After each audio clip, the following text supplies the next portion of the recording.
L'Église catholique romaine, donc le Vatican, possède la plus grande réserve d'or au monde. Le plus grand et unique détenteur de lingots d'or par rapport à toute autre organisation au cours des 1000 dernières années est, et a toujours été, le culte romain qui contrôle l'Église catholique.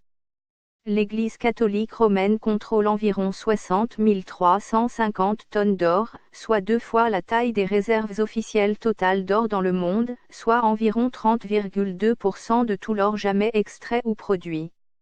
Au prix actuel, il est possible d'estimer la valeur de tel actif qui constitue le plus grand trésor de l'histoire humaine à plus de 1245 milliards de dollars.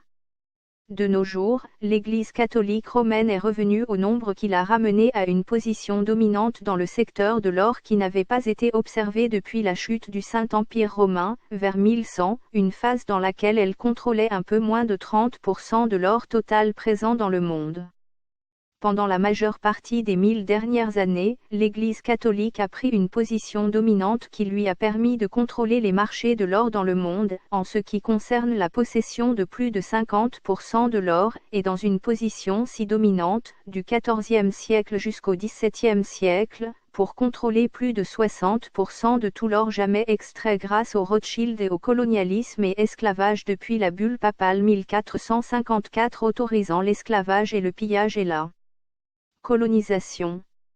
Les Rothschild, trésoriers du Vatican, seraient la plus grande fortune du monde et de tous les temps grâce au transport d'esclaves à leurs mines d'or, et puis pétrole et gaz. De plus, ils ont le monopole de l'impression de toutes les monnaies du monde et contrôlent toutes les banques centrales du monde, les médias et agences de presse comme l'AFP ou Reuters.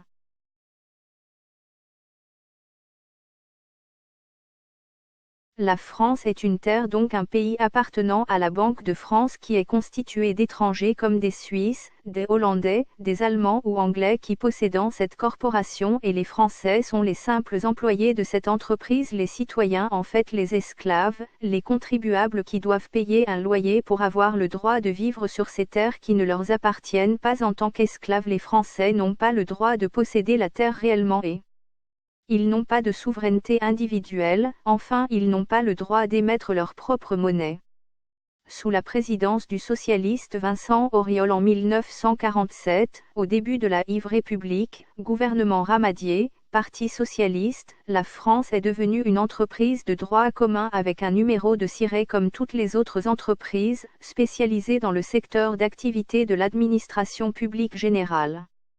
En vérité, depuis Napoléon et la création de la Banque de France, la France n'appartient plus aux Français. La France appartient à la Banque de France qui est une entreprise privée appartenant à des banquiers étrangers, allemands, hollandais, anglais et suisses dont les Lazare et les Rothschilds, et c'est la France qui appartient à la Banque de France et non l'inverse. La terre de France appartient aux banquiers étrangers et pour pouvoir vivre sur cette terre, les Français doivent payer un loyer même s'ils pensent posséder un terrain ou une maison. Ils doivent continuer de payer des impôts sur leurs biens au risque d'une saisie par la Banque de France. Le but des Rothschilds est de devenir les maîtres du monde, de devenir les nouveaux Nimrads qui se prenaient pour Dieu. Pour cela, leur programme est 1. Abolition de la monarchie et de tout autre gouvernement légal, frontières et monnaie. 2. Abolition de la propriété privée. 3. Abolition du droit d'héritage privé. 4. Abolition du patriotisme et de la loyauté militaire.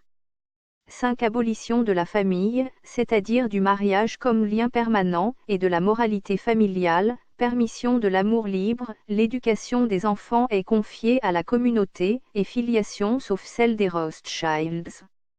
6. Abolition de toutes les religions, sauf le luciférianisme. 7. Soumission et mise en esclavage de l'humanité au nouvel ordre mondial.